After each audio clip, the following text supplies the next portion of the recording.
আমরা ঘুরতে যাচ্ছি হচ্ছে কালকে দীঘাতে যাচ্ছি। আমরা হচ্ছে চলে এসেছি এখন হচ্ছে হাবড়া। ছেলে মানে একটু অসুস্থ হয়ে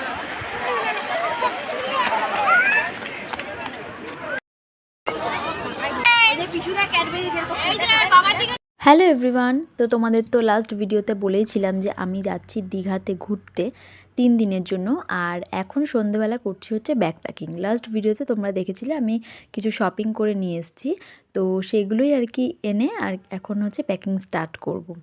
তো এটা হচ্ছে পরদিন সকালের ভিডিও। আমরা যেহেতু বাসে গেছিলাম, খুব সকালবেলা আমাদের বাস ছিল মোটামুটি 7টার সময়। আমি মোটামুটি 4টের থেকে উঠে রেডি হওয়া স্টার্ট করেছি, খাবার প্যাক করেছি। আর তাছাড়াও আমার বেবির সবটা খেয়াল রাখা, তারপরে সকালবেলা চা করা, সবটা ভালোভাবে গুছিয়ে নিয়ে বেরোতে বেরোতে আমাদের মোটামুটি 6টা বেজে গেছে। 6টার পরপর আমরা বেরিয়ে গেছি আর এদিকে পুরো রেডি হয়ে নিয়েছি। মানে লাস্ট মোমেন্টেও আমি গুছিয়ে যাচ্ছি। দেখো আমার হাতে কিন্তু মোটামুটি সবই রয়েছে, আমার বেবির ক্রিম, আমার ফেস ওয়াশ, আমার হাজব্যান্ডের মাথায় মাখার তেল, আমার চাদর, সবটাই আর কি হাতে করে নিয়ে নিয়েছি। এগুলো আর কি লাস্ট মিনিট প্যাকিং, যেগুলো ইউজ করে আমি ব্যাগে আর কি নেব। তো এদিকে হচ্ছে বেরিয়ে গেছি আর গেছিলাম হচ্ছে আমি, আমার ননদিনী, ওর বর, আমাদের ছোট্ট ঈশান মানে আমার ভাগ্নে, আমি, আমার হাজব্যান্ড আর আমার ছেলে। আর এদিকে হচ্ছে টোটোয় উঠে পড়েছি। আমাদের বাড়ির সামনে থেকে সামনেই আর কি টোটো এসেছিল, তো সেখান থেকেই আর কি আমরা হাবড়া পর্যন্ত গেছিলাম। তো হাবড়া থেকে আমাদের 7টার সময় বাস ছিল, তো সেখান থেকেই যাব। আর এই ভিডিওতে তোমাদের সবটা শেয়ার করব। অনেকটা ভিডিও মানে ভিডিও খুব একটা লং আমি কখনো রাখি না। চলো তোমরা দেখতে থাকো। আমরা হচ্ছে চলে এসেছি এখন হচ্ছে হাবড়া জয়গাছিতে। তো এখান থেকে আমাদের বাসটা আসবে, এখন 6:30 মতো বাজে। বাস আসবে একটু পরে, তারপরে আমরা হচ্ছে বেরোবো। আর আমাদের কিন্তু প্রচুর লাগেজ হয়েছে, যেহেতু শীতকাল আরও বেশি লাগেজ হয়েছে। সত্যি বলতে আমার জীবনের সবথেকে খারাপ জার্নি হচ্ছে, আমি যদি বলি তাহলে বাস জার্নি। আমি একদমই বাস জার্নি করতে পারি না। আর আমরা মানে আমি যখন বাসে উঠেছি, এটা হচ্ছে বারাসাতে এসে বাসটা থেমেছিল কিছুক্ষণের জন্য, সেখান থেকে অনেক লোকজন উঠেছিল। তো যেটা বলছিলাম আর কি, আমার সবথেকে খারাপ জার্নি হচ্ছে আমার জীবনে বাস জার্নি করা। ভীষণ কঠিন আমার পক্ষে।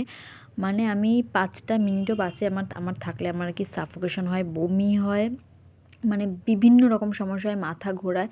আমি একদম জার্নি করতে পারি না। কিন্তু যেহেতু আমরা খুব তাড়াহুড়োর মধ্যে গেছিলাম, সেই জন্য আর ট্রেনের টিকিটটা পাওয়া যায়নি। অগত্যা আমাদের বাসে করেই যেতে হয়েছিল। তো যাই হোক, অ্যাট লাস্ট আমরা হোটেলে এসে পৌঁছেছি। মোটামুটি 2টো বেজে গেছে তখন, 2টো থেকে 2:30। তো মাঝখানে রাস্তায় একটু আমাদের একটু প্রবলেম হয়েছিল। তো কোলাঘাট পৌঁছানোর পর রাস্তায় একটা অ্যাক্সিডেন্ট হয়।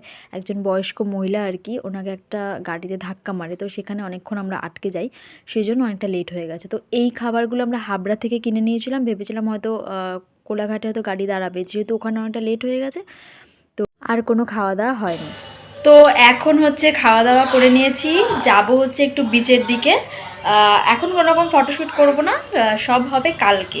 তো এখন যেহেতু স্নানও করতে পারবো না, মোটামুটি 3:30 বেজে গেছে, এখন স্নান টান কিচ্ছু করতে পারবো না। তো এখন এমনি একটু ঘুরতে যাব। মানে অনেক দিন পর, মোটামুটি আমি 8 বছর পর এসছি দীঘাতে। যখন আমি এসেছিলাম তখন আমি ক্লাস 8-এ পড়ি। তো এখন আর কি চারিদিকটা একটু পর্যবেক্ষণ করতে যাব, ঘুরতে যাব আর কি। তো তোমাদের সাথে সবটা শেয়ার করব, তবে ব্লগটা অবশ্যই বানাবো। আপাতত কোনো ছবি টবি তুলবো না, কারণ যে ড্রেস পরে এসেছি সেই ড্রেসটা এখনও চেঞ্জ করা হয়নি। আর আপাতত এখন করবো না, যখন বেরোবো ঘুরতে তখন চেঞ্জ করবো। আর আমি আসার পরে মানে বাসে যেহেতু এসেছি, ভীষণ জার্নিং হয়েছে। মানে আমি বাসে একদমই উঠতে পারি না, ভীষণ বমি হয়। আমার ছেলে মানে একটু অসুস্থ হয়ে পড়েছিল মাঝখানে, আমিও তাই। ও 3বার বমি করেছে, আমিও 2-1বার বমি করে ফেলেছি। তো সেই জন্য শরীরটা খুব দুর্বল হয়ে গেছিলো আসার পরে। একটু এসে রেস্ট নিয়ে খাওয়া দাওয়া করে এখন হচ্ছে বেরোবো। তো তোমরা দেখতে থাকো, কিন্তু একদম স্কিপ করবে না ভিডিও। তো হোটেলে পৌঁছানোর পর খাওয়া দাওয়া করার পর এই যে বেরিয়ে গেছি। আমাদের হোটেল থেকে কিন্তু বিচটা একদমই কাছে, মানে জাস্ট 1 মিনিট হয়তো লাগে হেঁটে যেতে। একদম পাশেই আমাদের হোটেলটা। তো এদিকে আমরা বেরিয়ে গেছি একটুখানি সমুদ্রটা দেখার জন্য। বিগত 8 বছর পর আমি এলাম দীঘাতে। তো যখন আমি ক্লাস 8-এ পড়ি তখন আমি এসেছিলাম, যেমনটা তোমাদের বললাম। তো অনেক দিন পর এসে দেখলাম অনেক কিছু পাল্টে গেছে। ছবিতে অনেক কিছু দেখি, অনেকে যায় ভিডিও করে, ছবিতে দেখি অনেক রকম লাগে। তো নিজে অনেক দিন পর এসে খুব ভালো লাগলো। কোথায় খুব এসছো? আনন্দ করেছি। সমুদ্রে এসছো? 3 দিন ধরে ভীষণ আনন্দ করেছি। লাস্ট আমি পুরীতে গেছিলাম। তো সেখানে গিয়ে মানে সেখানে 7টা দিন ছিলাম। সেখানেও এতটা আনন্দ আমি করতে পারিনি। যতটা আনন্দ আমি দীঘাতে এসে করেছি, ভীষণই সত্যি খুব আনন্দ করেছি। তো যেহেতু আরও নিউ ইয়ারের টাইমে গেছিলাম, ভেবেছিলাম যে নিউ ইয়ারটা খুব সুন্দরভাবে কাটাবো। এটা আমার আগে থেকে প্ল্যানিং ছিল। তবে এটা যে দীঘাতে এসে সুন্দরভাবে একটা সময় কাটাবো, সেটা একেবারেই আমি মানে আমার কাছে আনএক্সপেক্টেড ছিল। যাই হোক, এরপরে আরও সুন্দর সুন্দর ব্লগ আসবে তোমাদের সামনে। মানে এখনও কোনো মানে কিছু কিছু জিনিস এখনও তো তোমাদের দেখানো হয়নি। এখনও অনেকগুলো ব্লগ শেয়ার করার বাকি আছে। যাই হোক, এখানে আমরা বিচ সাইডে এসে গেছি। আর আমার ছেলে তো ভীষণ আনন্দ পেয়েছে এসে। মানে ওদের জন্যই আর কি আমাদের ঘোরাটা আরও বেশি মানে আনন্দময় হয়েছে। কারণ বাচ্চারা আনন্দ করলে নিজেদের ভীষণ ভালো লাগে। তো এদিকে মানে খানিকটা সময় কাটিয়ে আমরা এবার চলে যাব হোটেলের দিকে, কারণ সন্ধেবেলা আবার রেডি হয়ে বেরোতে হবে। একটু রেস্টেরও প্রয়োজন। খানিকক্ষণ আমরা রেস্ট নিয়ে একটু হোটেলে থেকে রেডি ফেডি হয়ে তারপরে সন্ধ্যের দিকে আমরা বেরিয়ে গেছি। তো মানে সাইট সিন করতে আর কি। মানে এখানে যা যা জিনিস আছে এখানে আর কি ছোটো করে মেলা বসে, সেটা দেখলাম। তারপরে বিভিন্ন খাওয়ার টেস্ট করলাম এখানের। তো এখানে আর কি তোমাদের তো বলাই হয়নি, অনেকগুলো রিল বানিয়েছি, অনেক ছবি তুলেছি। রিলগুলো হয়তো তোমরা দেখেছো আমার ইনস্টাগ্রামে, আর ইউটিউবেও আমি শর্টসে ছেড়েছি, সেগুলো তোমরা নিশ্চয়ই দেখেছো। আর যদি দেখে না থাকো তাহলে দেখতে কিন্তু একদম ভুলো না, অবশ্যই চেক করো। খুব সুন্দর সুন্দর রিল বানিয়েছি। আরও সুন্দর সুন্দর রিল আমার আসছে আমার পেজে আর কি, ইনস্টাগ্রাম পেজেও আর ইউটিউব পেজেও সব রিলগুলো আসছে। তো এদিকে আমি আর আমার হাজব্যান্ড করছিলাম একটু ফটোশ্যুট।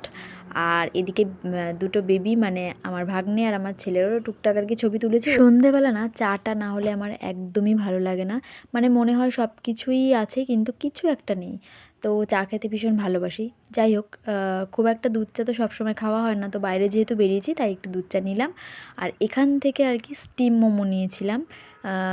আমার মনে হয় বাইরে যেরকম খাবারের প্রাইস থাকে মোটামুটি এরকম ঘোরার জায়গায়, তো সেই তুলনায় এখানে খাবারের এই মোমোটার দামটা খুবই কম ছিল। আর টেস্টটা তো জাস্ট অসাধারণ ছিল।